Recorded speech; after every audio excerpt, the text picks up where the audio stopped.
Mulakan kuliah hadis pada tengah hari ini dengan membaca Ummul Kitab Al-Fatihah. A'udzubillahi minasyaitonirrajim. Bismillahirrahmanirrahim. Alhamdulillahirabbil alamin. Rahmanirrahim. Maliki yaumiddin. Iyyaka na'budu wa iyyaka nasta'in. Shiratal mustaqim. Shiratal ladzina an'amta 'alaihim ghairil maghdubi 'alaihim waladdallin. Amin. Bismillahirrahmanirrahim. Alhamdulillah wassalatu wassalamu ala Rasulillah wa ala alihi wa sahbihi wa man walah. Yang berbahagia Prof. Dr. Ismail Ahmad, Rektor UiTM Cawangan Johor, Prof. Madya Dr. Zamali, T-Rek HEP, tuan-tuan dan puan-puan yang dihormati sekalian. Alhamdulillah, summa alhamdulillah, kita bersyukur kehadiran Allah Subhanahu wa taala pada tengah hari ini dapat kita teruskan program kuliah hadis menggunakan kitab Tahdzibun Nufus fi Tartibid Durus yang dikarang oleh Syekh An-Nabhani. Alhamdulillah tadi 2 jam ada sesi taklimat yang berkenaan dengan yang berkaitan dengan tajuk kita di peringkat UiTM kan, IDAT tadi tu. Jadi insya-Allah mudah-mudahan kita boleh aplikasi apa yang disampaikan tadi. Jadi bagi saya untuk kita memperkasakan diri kita ataupun personality kita ataupun peribadi kita, insya-Allah kita rujuk kepada Al-Quran, kita rujuk kepada hadis, insya-Allah apa yang dihasratkan oleh UiTM, insya-Allah kita boleh capai. Saya teringat lagi beberapa nasihat yang diberikan oleh para guru saya yang kita belajar dengan mereka. Maka majoriti daripada para ulama kita menyatakan bahawa, selalu saya sebutkan, di dalam kehidupan kita, apa sahaja amalan yang kita nak buat, kita letakkan 2 pertimbangan. Letakkan 2 pertimbangan sahaja. Yang pertama adalah dosa dan yang kedua adalah pahala. Itulah kita kata pertimbangan yang perlu diberikan perhatian yang sewajarnya. Sebab apabila kita meninggal kelak jadi bila kita meninggal kelak, yang akan berguna, yang akan disoal kepada kita, yang akan diambil kira hanyalah 2 aspek itu sahaja, pahala ataupun dosa. Dan sekiranya manusia di seluruh dunia mengaplikasikan 2 elemen ini, insya-Allah kita yakin kita akan menjalani kehidupan yang bahagia di dunia dan juga di akhirat. Dan itulah yang kita nak capai sebenarnya. Baik, untuk hari ini kita masuk kepada topik yang baru. Topik yang baru iaitulah bab umumnya sifat hati dan lisan yang terpuji serta tercela. Tapi tajuk yang spesifik adalah menjaga rahsia, menepati janji dan larangan khianat. Ini memang selari dengan apa yang ditaklimatkan tadi. Cuma kita cuba bincang menurut perspektif agama, khususnya berdasarkan perspektif hadis Rasulullah sallallahu alaihi wasallam. Baik, tuan-tuan dan puan-puan yang dihormati sekalian, kita rujuk kepada halaman 406 yang ada kitab lah. Dekat saya ada lagi 5 buah kitab yang masih belum diambil. Jadi siapa-siapa yang tempah tu boleh ambil dekat bilik lah selepas PKP 3.0 insya-Allah. Okey, Baik, saya terus kepada apa yang ditulis oleh Syekh Yusuf Ismail An-Nabhani, iaitu yang pertama sekali, ya, yang mana beliau telah pun mengemukakan dua ayat Al-Quran.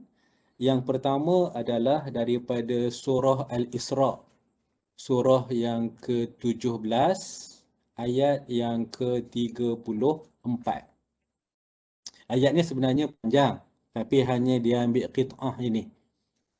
Allah Subhanahu wa taala berfirman, A'udzu billahi minasyaitonir rajim, wa aufu bil ahdi innal ahda kana mas'ula. Dan penuhilah janji. Al-ahdi ini maksudnya janji. Al-ahdu, al-ahdu, janji. Sesungguhnya janji itu pasti akan diminta untuk dipertanggungjawabkan. Okey.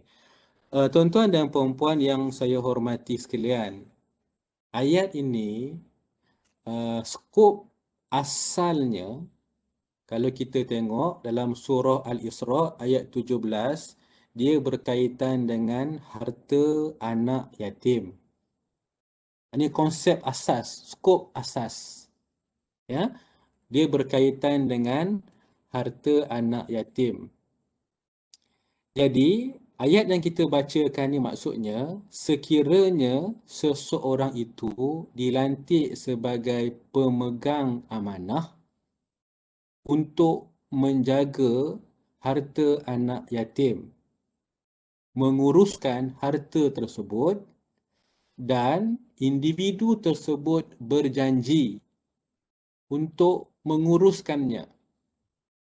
Nanti apabila anak itu sampai ke usia dewasa, dia akan serahkan harta itu kepada anak tersebut. Maka perjanjian yang dibuat tersebut wajiblah dipenuhi. Ini maksud ayat ni secara spesifik. Jadi sebagai pemegang amanah kepada harta anak yatim, dia kena menguruskan berdasarkan perjanjian yang dipersetujui. Namun, sekiranya dia tak memenuhi perjanjian, mungkin ada orang yang tidak tahu. Tapi kena ingat, Allah Subhanahu wa taala nyatakan di hujung ini, walaupun orang tidak tahu, tapi pada hari akhirat nanti Allah akan tanya. Ya, mungkin orang tak tanya masa dekat dunia ni sebab orang tak tahu. Tapi di hari akhirat nanti, apa yang dijanjikan akan dipersoalkan oleh Allah Subhanahu wa taala. Ini secara khusus tentang seorang yang diamanahkan mengurus harta. Jadi kalau kita ambil sebab ayat Al-Quran, ya, kita boleh bincangkan, kita boleh ambil istifadah, dia punya pengajarannya bukan hanya khusus dalam harta, tapi dalam keseluruhan hidup manusia. Maka dalam hidup kita pun, apabila kita nak bekerja, sebagai contohlah, sebagai warga UiTM, kita nak bekerja, kita dah buat perjanjian, al-ahdu, dah ikrar. Mungkin kalau yang baru masuk kerja, kita kena menghadap dengan rektor. Buat ikrar. Sekian, sekian, sekian, sekian. Itu perjanjian. Maka sekiranya kita tak buat, kita tak laksanakan, mungkin orang tak tahu. Tapi Allah sebut dalam ayat ni, di hari akhirat nanti, apa yang kita janjikan itu akan dipertanggungjawabkan, akan disoal oleh Allah Subhanahu wa taala. Itu dalam konteks sebagai seorang pekerja. Baik, kita ambil dalam satu konteks lagi. Mungkin sebagai seorang suami, sebagai seorang isteri. Apabila wujudnya ikatan akad perkahwinan, maka itu adalah perjanjian. Suami dia berjanji untuk melaksanakan tugas tanggungjawab kepada isteri, kepada keluarga. Isteri buat perjanjian sebab tu ada akad. Akad tu maksudnya al-ahdu lah, satu perjanjian. Isteri akan ada tanggungjawab yang perlu ditunaikan. Maka sekiranya tidak ditunaikan, disebut dalam ayat ni, pasti akan diminta pertanggungjawaban pada hari akhirat kelak. Ini panduan yang diberikan oleh Nabi sallallahu alaihi wasallam. Cukup. That's it kan. Kalau kita faham benda ni, kan, kalau kita tak buat, akhirat nanti saya sebut tadi dosa pahala, maka akan dapat dosa. Bila banyak dosa, tak ada tempat lain melainkan dalam neraka. Inilah sesuatu yang akan menggerakkan hati kita. Panduan yang diberikan oleh agama, yang diberikan oleh Rasulullah sallallahu alaihi wasallam. Baik, satu. Ayat yang kedua adalah surah As-Saff. Ya, surah yang ke-61 ayat 2 hingga ayat 3. Allah Subhanahu wa taala berfirman, A'udzu billahi minasyaitonir rajim. Ya ayyuhalladzina amanu lima taquluna ma la taf'alun. Ayat yang kedua. Ayat yang ketiga, kabura maqtan 'indallahi an taqulu ma la taf'alun.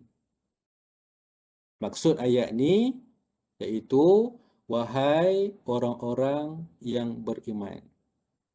Kalau kita buka dalam tafsir, kitab-kitab tafsir, antaranya pandangan daripada Ibnu Abbas radhiyallahu anhuma. Dia kata, dalam mana-mana ayat Quran yang Allah mulakan dengan ya ayyuhallazina amanu, wahai orang-orang yang beriman, maksudnya dalam ayat tersebut ada perkara penting yang Allah nak sampaikan. Ini pandangan daripada Ibnu Abbas radhiyallahu anhuma. Ambil contoh ayat yang berkenaan dengan ibadah puasa Ramadan. Allah mulakan dengan ya ayyuhallazina amanu kutiba alaikumus shiyam. Di permulaannya ya ayyuhallazina amanu. Jadi kita ambil salah satu kaedah dalam mana-mana ayat Quran yang dimulakan dengan ya ayyuhallazina amanu, menunjukkan dalam ayat tersebut ada perkara penting yang Allah nak bagi tahu. Semua ayat Quran penting, kan? Tapi ini salah satu daripada uslub untuk nak menerangkan perkara itu. Okey? Baik. Maka kalau kita lihat ayat ni, maka Allah sebut, ya. Allah kata, ya. Allah kata, mengapa kalian mengatakan sesuatu yang kalian tidak lakukan? Jadi ayat ini dalam kitab tafsir menyatakan ayat ini adalah teguran. Teguran daripada Allah Subhanahu wa taala kepada orang-orang yang beriman. Ya. Amat besar, kabura. Amat besar kemurkaan Allah apabila kalian mengatakan sesuatu yang kalian tidak kerjakan. Orang yang kata kemudian tak buat, itu adalah salah satu daripada sifat munafik. Ya? Baik. Selesai dua ayat Al-Quran. Kita bincang secara ringkas ayat ini. Tuan-tuan dan puan-puan yang dihormati sekalian, ya, kita jangan stres-stres lah. Ni PKP 3.0, ya. Relax, tenang-tenang, insya-Allah, kan. Doa banyak kepada Allah Taala. Mudah-mudahan Allah sentiasa mempermudahkan urusan kita. Allah Subhanahu Wa Taala menjauhkan diri kita, ahli keluarga kita, masyarakat kita, umat Islam daripada segala musibah. InsyaAllah. Ya. Jangan stres. Sebab kadang-kadang dia kata PKP ni tak boleh keluar. Kan, rasa stres. Tak, tuan-tuan. Jangan, sabar banyak-banyak. InsyaAllah. Okey, baik. Kita masuk kepada hadis yang pertama. Hadis yang pertama, ya. Ataupun kalau tengok dalam kitab hadis Riyadhus Salihin, hadis yang ke 1586. Jadi boleh cek siapa yang ada kitab hadis Riyadhus Salihin. Baik. Hadis yang pertama ini berbunyi, An Abdullah ibni Amrin anna Nabiyya sallallahu alaihi wasallam qala arba'un man kunna fihi kana munafiqan khalisa wa man kanat fihi khaslatun minhunna kanat fihi khaslatun minan nifaq hatta yada'aha idza tumina khana wa idza haddatha kadzaba wa idza ahada ghadara wa idza khasama fajara. Baik. Maksudnya, ya, Imam Al-Bukhari dan Imam Muslim telah meriwayatkan daripada Abdullah bin Amru. Hadis ni yang meriwayatkannya adalah Abdullah bin Amru. Baik, apa katanya? Ya, bahawa Rasulullah sallallahu alaihi wasallam bersabda, 4 perkara yang sesiapa memilikinya bererti dia adalah munafik yang sebenar. Kalau orang tu dia ada 4 perkara ni, dia memang confirm. Yang Nabi kata dia ni memang munafik. Kalau ada 4 ni. Ya. Baik. Kalau kita lihat, apakah maksud munafik? Ini bukan cerita munafik ni. Dia bukan apa ni, bukan movie. Ya. Baik. Para ulama dalam kitab Nuzhatul Muttaqin, syarah kepada Riyadhus Salihin, menyatakan perkataan munafik dari segi bahasa adalah mukhalafatuz zahiri lil batini. Mukhalafah ni apa? Pertentangan. Pertentangan yang zahir dengan batin. Zahir lain, kemudian batin lain. Itu namanya munafik menurut bahasa. Okey. Tetapi menurut syarak, menurut perspektif Islam, munafik ini ada 2 jenis. Istilah munafik ni ada 2 kategori. Okay. Yang pertama adalah disebut sebagai nifaqu i'tiqadun. Munafik, nifaq dari segi i'tiqad. I'tiqad ni apa? Kepercayaan. Aqidah, keyakinan. Ini menurut istilah, menurut syarak. Ya, munafik ataupun nifaq dari segi i'tiqad. Okey. Apakah yang dikatakan nifaq i'tiqad? Iaitulah dia menzahirkan Islam, zahir dia menyatakan Islam, wa idmarul kufru, dan kekafiran itu disembunyikan. Zahir nampak Islam. Dia bersembang, dia mengaku Islam, dia bercakap Islam, kan? Tapi dalam hati dia adalah orang yang kafir. Orang yang kufur, yang tidak Islam. Itu disebut sebagai nifaq i'tiqad. Zahir Islam tapi hati dia tak percaya. Kan? Ada orang yang WhatsApp saya tanya pasal yang viral baru ni. Ya, tentang ada usahawan kosmetik tu. Saya rasa mungkin tuan-tuan pun ada dapat apa ni viral tersebut. Dia kata dia tak semayang. Dia tak tahu pun semayang macam mana. Ambil uduk pun tak tahu macam mana. Tapi dia kaya. Dia seorang usahawan yang kaya. Ada yang minta saya ulas, saya kata tak perlulah.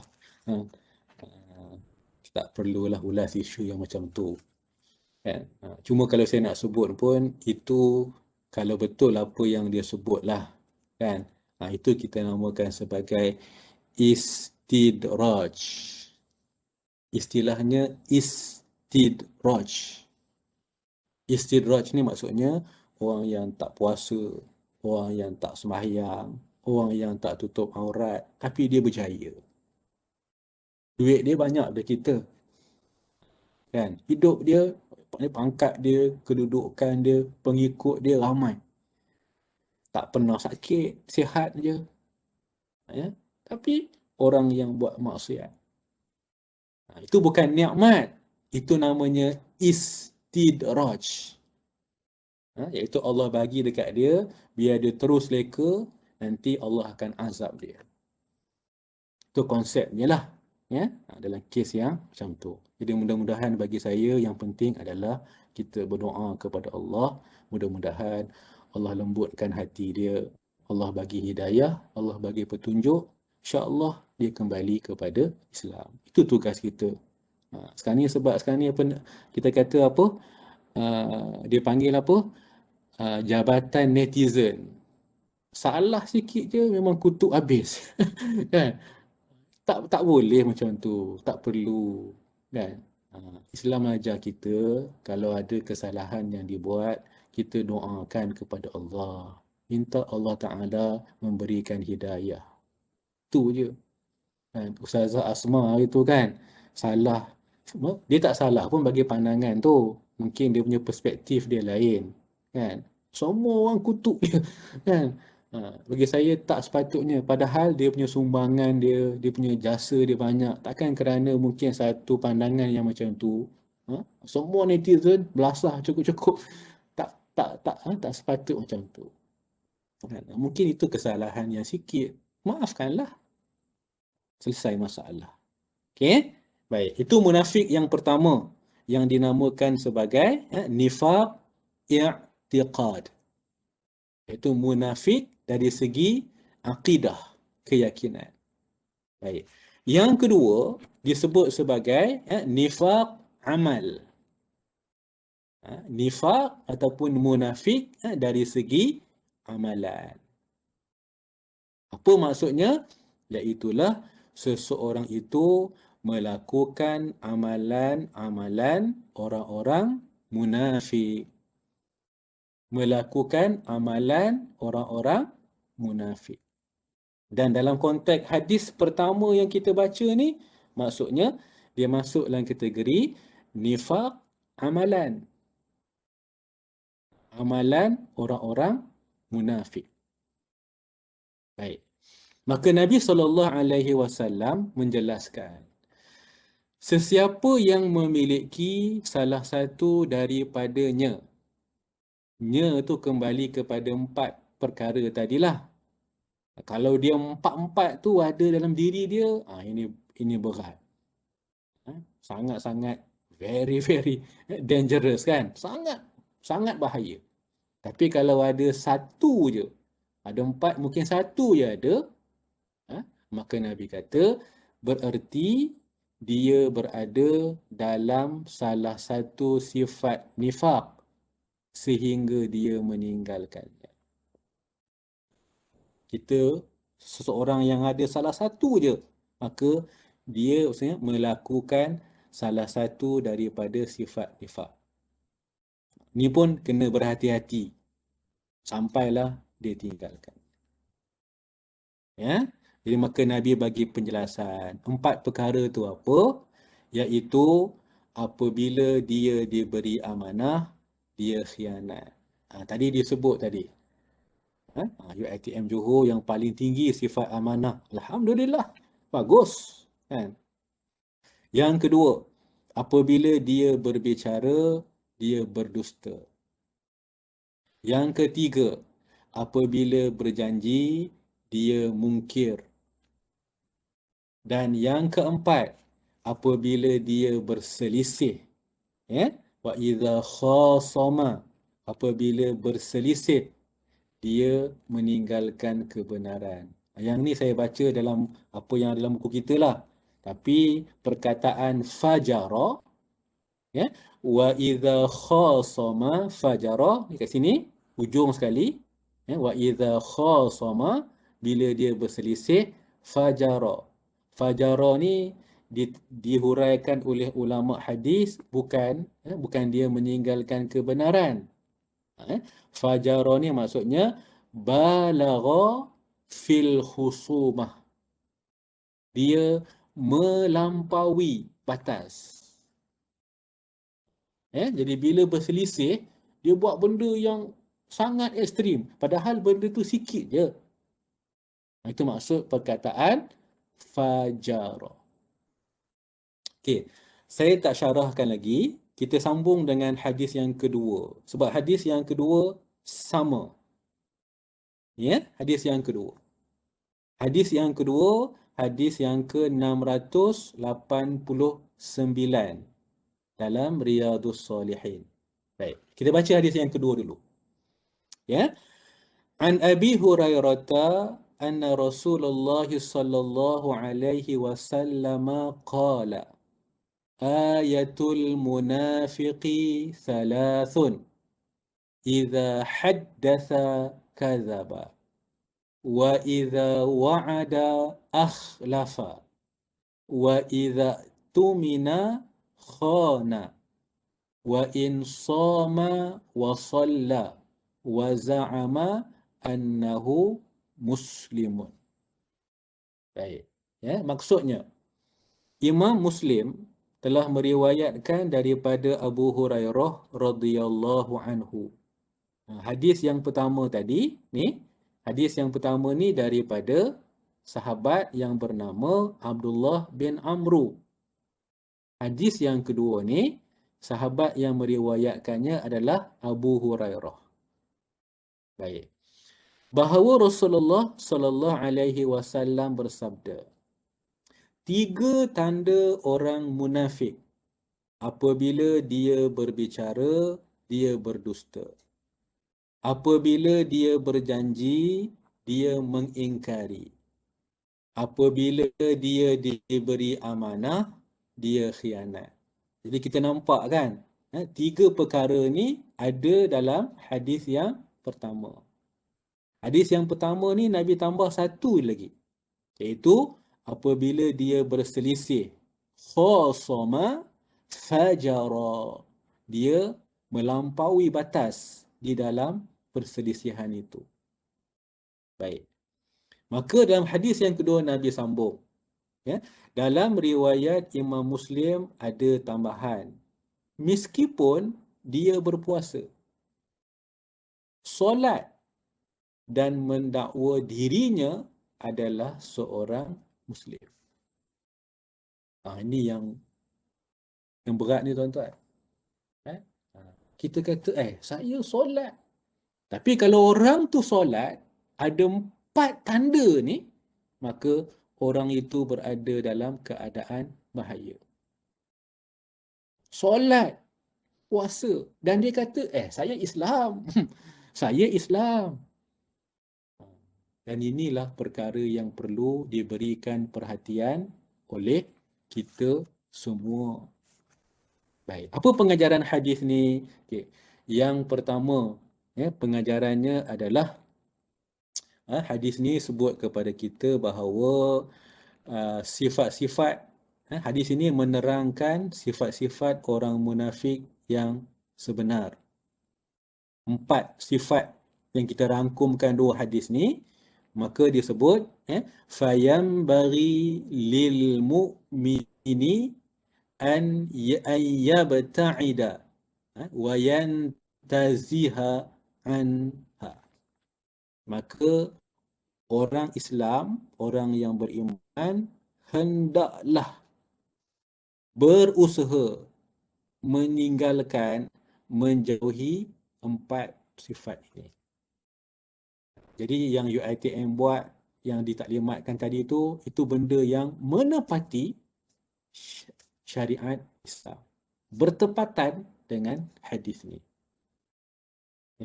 Kita umat Islam kena pastikan 4 sifat ni jangan masuk dalam diri kita. Satu. Kemudian pengajaran yang kedua adalah akhlak yang baik. Saya kena baca teks dalam Nuzhatul Muttaqin. Sebab syarah dia, saya guna Nuzhatul Muttaqin. Nuzhatul Muttaqin saya tak jumpa lagi yang ditranslate dalam bahasa Melayu. Kitab Arab. Dia sebut Al-Akhlaqul Fadilah. Akhlak-akhlak yang terpuji. Kan? Sebagai contoh, kita kena bercakap benar. Kita kena amanah. Sebagainya ni, dia berkaitan dengan kekuatan iman. Ini disebut dalam kitab Nuzhatul Muttaqin. Akhlak-akhlak yang mahmudah. Untuk nak elakkan 4 sifat negatif tadi tu, kena ada akhlak yang mahmudah. Akhlak yang mahmudah, yang fadilah ni, dia ada hubung kait dengan kekuatan iman. Maka untuk meninggalkan 4 amalan ni, ataupun nak membina akhlak yang fadilah, mestilah dikuatkan iman. Kena mula dengan kekuatan iman. Sebab tu para ulama kita kata, kan, awwaluddin ma'rifatullah. Asas agama adalah kenal Allah. Itu adalah keimanan. Dan kita tengok amalan Nabi yang Nabi tunjukkan kepada kita pun, 13 tahun dakwah yang Nabi lakukan, aspek yang diberikan penekanan adalah akidah. Hasil daripada kekuatan akidah inilah melahirkan sifat-sifat yang mahmudah, yang fadilah, akhlak yang fadilah. Dan teori inilah yang kita kena buat. Pembinaan akhlak ini mesti bermula daripada akidah. Sebab tu saya sebut awal tadi, amalan kita nak buat 2 pertimbangan. Dosa pahala. Dosa pahala ni adalah kekuatan akidah. Percaya ke tidak? Bila kita mati nanti, ada 2 benda ni je.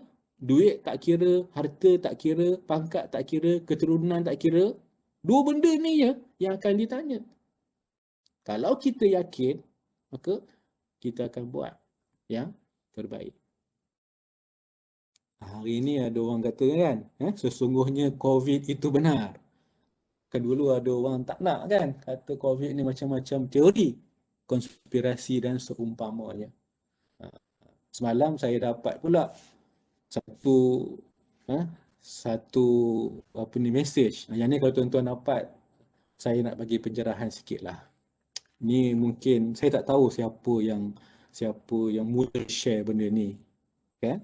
Dia share satu kisah, tapi bila kita tengok, bila kita selidik, ada banyak keraguan lah. Dia kata kisah seorang wanita, seorang yang alim, ahli ibadah, seorang yang alim, 2 kali dia bermimpi dengan Nabi SAW. Ya, pada bulan uh, pada bulan Rejab, dia mimpi 2 kali.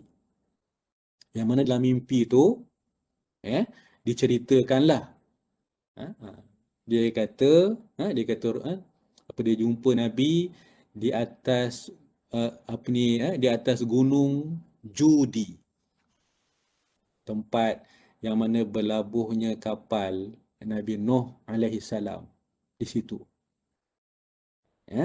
Semasa jumpa dengan Nabi tu, semasa dia mimpi jumpa dengan Nabi tu, maka Nabi SAW telah memberitahu dia mengenai penawar kepada kita kata kepada virus yang berlaku sekarang ni, ataupun COVID-19 yang berlaku dekat sekarang ni. Dia kata Nabi beritahu dia punya penawarnya adalah sumak. Mungkin tuan-tuan tak bisa dengar sumak. Saya dekat rumah saya ada. Saya dah lama amalkan ini. Sumak. Sumak ni salah satu daripada di antara amalan pemakanan yang bagus, sebab dia ada banyak vitamin C, kan. Tapi kita amalkan biasa je lah. Dia berasaskan kepada kajian sains itu saja. So dia kata, dia bermimpi 2 kali. Dalam 2 kali mimpi itu, maka Nabi tunjukkan kepada dia bahawa ubat penawar kepada COVID ni adalah sumak. Itulah yang diviralkan sekarang. Tapi kita, bila kita dapat cerita macam tu, sebab dia punya cerita ni dinisbahkan kepada Nabi. Ini yang bahaya. Yang pertama sekali kita kena soal, siapa yang menceritakan? Yang kata saya bermimpi tu, dalam apa yang diviralkan tu tidak disebut siapa dia. Kita tak kenal siapa dia.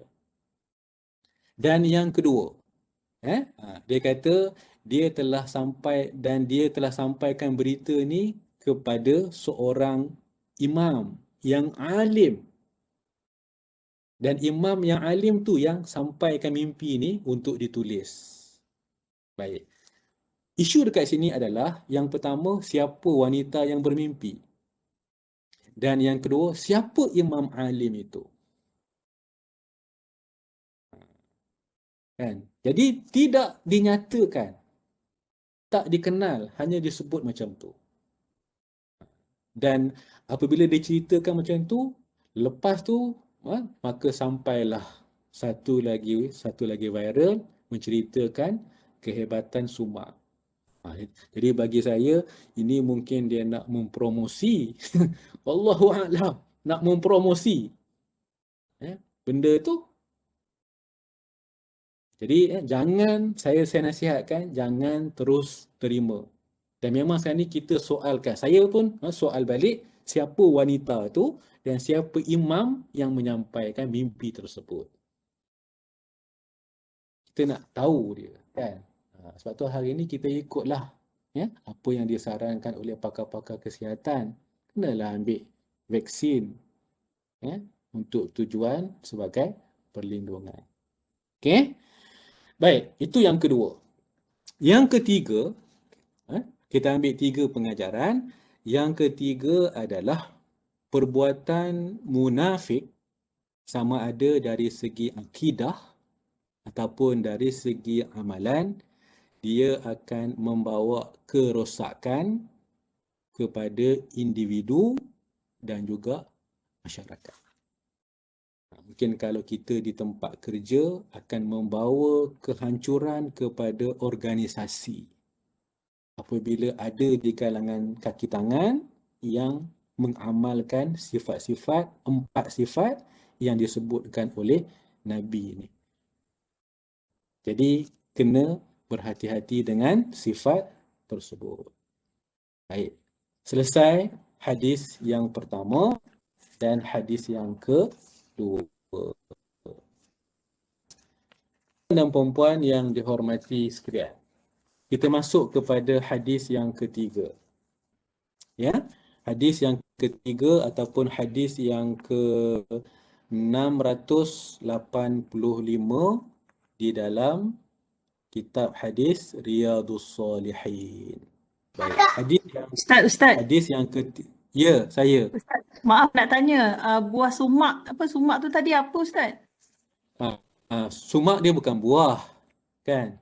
Dia sumak ni adalah macam kita kata serbuk. Dia serbuk yang berwarna merah. Kalau pergi kedai-kedai pergi kedai-kedai Arab, kan kalau dia sebelah Lembah Kelang ni kita panggil kedai Arab. Dia macam rempah tu. Dia warna merah. Jadi kita rendam dalam air, kita kacau-kacau, kita minum. Itu sumak. Ya. Saya memang Prof? Saffron ni bukan ni? Bukan Prof. Dia kalau saffron tu dia warna kuning. Dia sumak ni, dia kalau saffron tu dia panjang. Kan? Dia macam apa? Ya kira apa? Dia panjang-panjang saffron. Tapi sumak ni dia adalah biji-biji tu yang halus-halus itu. Okey, macam bentuk apa debu tu. Dia memang kira ada kajian yang menyatakan dia ada banyak kandungan vitamin lah. Sangat bagus lah untuk mungkin vitamin C dan sebagainya. Memang kuat. Kan? Itu bagus lah kalau nak jadi amalan dia. Kita letak dalam air suam, kemudian kita kacau, terus minum. Pun boleh. Tu. Sumak. Harga dia pun taklah mahal sangat lah. Kan? Jadi kalau nak cuba bolehlah cari dekat Segamat. Saya tak pasti kedai mana ada sebab saya pun beli dekat Shah Alam. Yang tahun lepas tu saya beli. Saya ada lah stok sikit untuk amalan saya lah. Sumak. Tapi hadis yang saya cerita tadi tu, mimpi tu, itu memang kita tak boleh terima. Sebab ada banyak keraguan kepada mimpi tersebut. Kena jelaslah isu tu. Sumak, S-U-M-A-C. Sumak. Kalau pergi kedai cakap sumak je orang kedai tu, Ustaz? Ke ada bahasa kampung lain perkataan sumak tu? Tak adalah. Dia memang sumak lah. Sebab apa nama dia sumak. Nama dia sumak. Macam gam Arab kan. Macam Arabic gum sebagainya. Okay. Kalau nak guna dia hanya kita masukkan sedikit, ambil pada hujung sudu je, kita masukkan dalam air, kemudian kita kacau dan minum. Sumak. Dia rasa dia masam lah. Sebab dia ada vitamin C yang kuat di situ. Okey, boleh? Ustaz, terima kasih Ustaz. Sama-sama. Okay. Jadi dapat kita belajarlah makanan-makanan Arab ni kan. Di antaranya gam Arab ataupun Arabic gum itu pun bagus untuk antibody. Arabic gum. Dan untuk nak menguatkan ingatan kalau ada anak-anak yang hafal Quran, kebanyakannya anak-anak yang masuk sekolah tahfiz, memang amalan mereka adalah makan ataupun minum Arabic gum. Dia macam gula batu tu. Kemudian dimasukkan dalam air, kemudian minum. Dia boleh menguatkan ingatan. Kita pun yang dah veteran pun boleh jugalah minum. Kan? Baik. Kita sambung dengan hadis yang ketiga. Okey, hadis yang ketiga, Imam Muslim telah meriwayatkan daripada Imam Muslim telah meriwayatkan daripada Abu Sa'id Al-Khudri radhiyallahu anhu, yang mana beliau berkata, hadis riwayat Abu Sa'id Al-Khudri. Qala Rasulullah sallallahu alaihi wasallam, inna min asyarrin nasi indallahi manzilatan yawmal qiyamati ar-rajulu yufdi ila imra'atihi wa tufdi ilaihi thumma yanshuru sirraha. Okey. Hadis ini telah diriwayatkan daripada Abu Sa'id Al-Khudri radhiyallahu anhu, yang mana beliau berkata, Rasulullah sallallahu alaihi wasallam bersabda, sesungguhnya orang yang paling buruk kedudukannya di sisi Allah pada hari kiamat. Pada hari kiamat. Dan para ulama sebut di sini bahawa hari kiamat di sini bukan hanya semata-mata hari kiamat, termasuk juga maksud hari kiamat itu adalah di dunia ini. Maksudnya orang yang paling buruk kedudukannya di sisi Allah di dunia dan pada hari kiamat ialah seorang lelaki ataupun suami menyetubuhi isterinya. Begitu juga isteri tersebut bersetubuh dengannya. Kemudian lelaki itu menyebarkan rahsianya. Ini adalah dalam tajuk larangan ataupun apa kita kata atau tajuk kita, larangan membuka rahsia. Okey, jadi rahsia suami isteri itu maka tidak perlu diceritakan. Hari ni semua nak masuk dalam Facebook. Semua nak masuk dalam Instagram. Nak cerita kepada satu dunia. Cari apa konten dia. Asal boleh masuk je konten. Ini jangan tuan-tuan. Ini larangan daripada Nabi SAW. Maka dalam hadis ni kita boleh ambil pengajaran adalah hadis ini memberikan ancaman yang sangat berat kepada suami ataupun isteri yang menyebarkan rahsia hubungan suami isteri tersebut. Kena tutup rahsia tersebut. Satu. Dan yang kedua adalah salah satu daripada hak ataupun kewajipan pasangan sama ada suami atau isteri adalah hendaklah dia menutup rahsia hubungan suami isteri. Ini hadis yang ketiga. Jangan tuan-tuan hari ni banyak teknologi hari ni ada ramai yang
tak ada suara.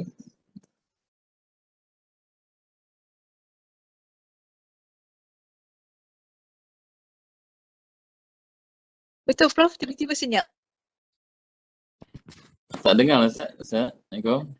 Ustaz pun tak ada ni. Agaknya Ustaz yang dah terkeluar.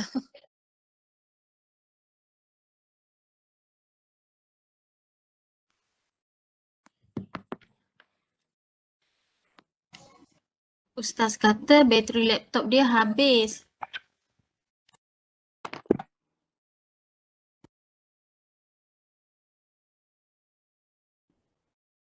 Sambung semula sekejap.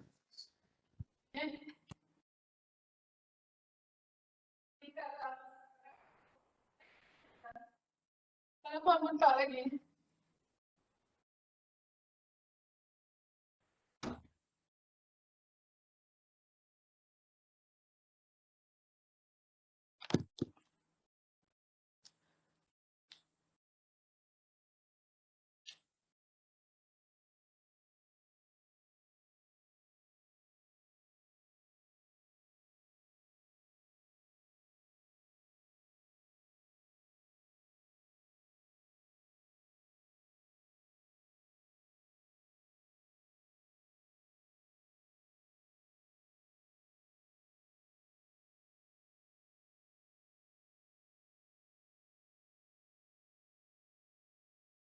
Okay, minta maaf ya, ada technical error. InsyaAllah kita sambung balik.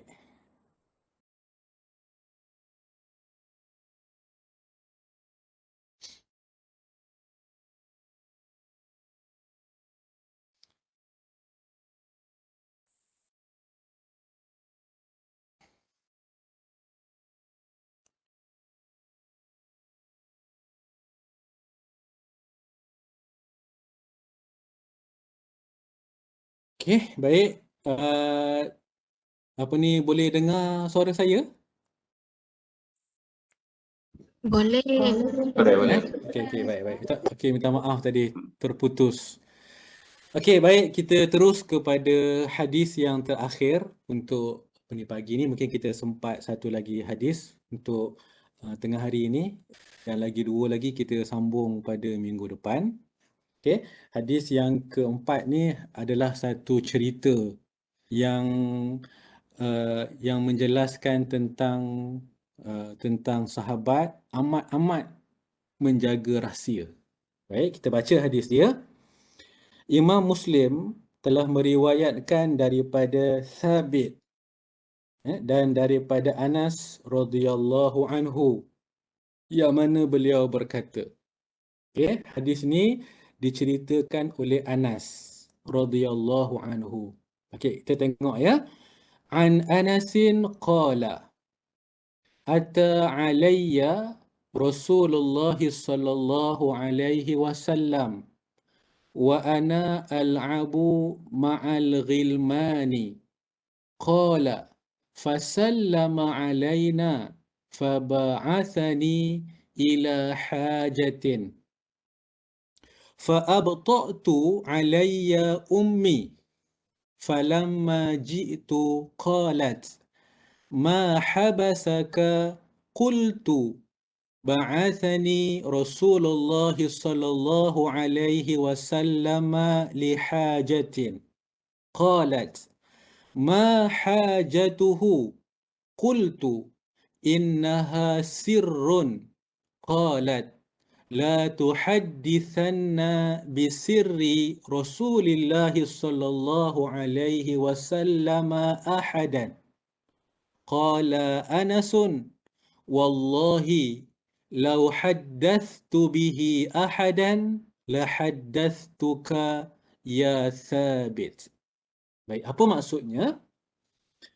Rasulullah sallallahu alaihi wasallam pernah datang menemui saya tak kala saya sedang bermain-main bersama-sama kanak-kanak sebaya saya, dan baginda sallallahu alaihi wasallam mengucapkan salam kepada kami. Ni Anas cerita ni. Ya, Anas ni maksudnya dia ni seorang kanak-kanak yang kecil. Apabila mak dia telah serahkan Anas untuk menjadi seorang pembantu kepada Nabi. Jadi semasa dia bersama dengan Nabi ni, dia masih kecil. Dia masih lagi main-main, main tenteng, main guli. Dan Nabi SAW pergi jumpa dengan Anas. Bila Nabi jumpa, Anas tengah main bersama-sama dengan sahabatnya, maka Nabi bagi salam. Ini akhlak Nabi. Baik. Setelah itu, ya, setelah itu baginda mengutus saya untuk suatu keperluan. Jadi Nabi minta Anas ni buat suatu perkara. Ya. Maka saya lambat pulang untuk bertemu ibu saya. Dia tunaikan apa yang Nabi arahkan, maka dia lambat balik rumah. Ketika saya tiba, ibu saya bertanya. Bila balik lambat ni, mak akan tanyalah, apa yang menyebabkan kamu lambat? Maka saya menjawab, yakni Anas menjawab, Rasulullah sallallahu alaihi wasallam mengutus saya untuk satu keperluan. Saya lambat ni sebab tadi ya, Nabi minta saya buat sekian. Ada satu benda yang Nabi minta saya buat. Ibu saya bertanya, apakah keperluan baginda? Saya menjawab, ia adalah rahsia. Ya, Anas kata rahsia. Tak boleh bagi tahu. Maka ibu saya berkata, janganlah sekali-kali kamu memberitahu rahsia Rasulullah sallallahu alaihi wasallam kepada seorang pun. Maka Anas berkata, sekiranya saya boleh memberitahukannya kepada seseorang, tentu saya akan memberitahukannya kepada kamu, wahai Thabit. Tuan nampak tuan-tuan, ya? Salah satu hadis ini ada dalam bab Fadail As-Sahabah, kelebihan sahabat dalam riwayat Imam Muslim. Jadi hadis ni menceritakan tentang kelebihan Anas bin Malik. Ya, apa kelebihan dia? Yang pertama sekali adalah, kan, dia adalah antara orang yang dipercayai oleh Nabi sallallahu alaihi wasallam. Sebab tu Nabi telah mengamanahkan dia untuk menjalankan satu perkara yang rahsia. Kita nak bagi benda rahsia ni, kita mesti percaya ke orang tu. Tak cerita kita benda rahsia kalau kita tak kenal orang tu. Jadi ini menunjukkan kelebihan Anas bin Malik radhiyallahu anhu. Apa kelebihannya? Dia ada sifat amanah dan orang yang menyimpan rahsia Nabi sallallahu alaihi wasallam. Ya, dia simpan rahsia Nabi sampai dia wafat. Sampai hari ni tak tahu pun apakah benda yang Nabi suruh buat tu. Nampak tak? Ya, kepentingan menjaga rahsia. Hari ni kalau kita bekerja, kan, terutama sekali kalau mungkin ada di kalangan kita yang memegang rahsia terperingkat, rahsia besar. Ini yang dah tulis rahsia pun boleh viral dekat WhatsApp. Masuk dekat Facebook, padahal rahsia. Allahu Akbar. Jadi tuan-tuan, bila kita baca hadis ni, Islam didik kita, kalau kita diberi amanah untuk jaga rahsia, jangan bocorkan rahsia tersebut. Ya, satu. Yang kedua, antara pengajaran hadis ni adalah betapa indahnya tarbiyah daripada seorang ibu kepada anak.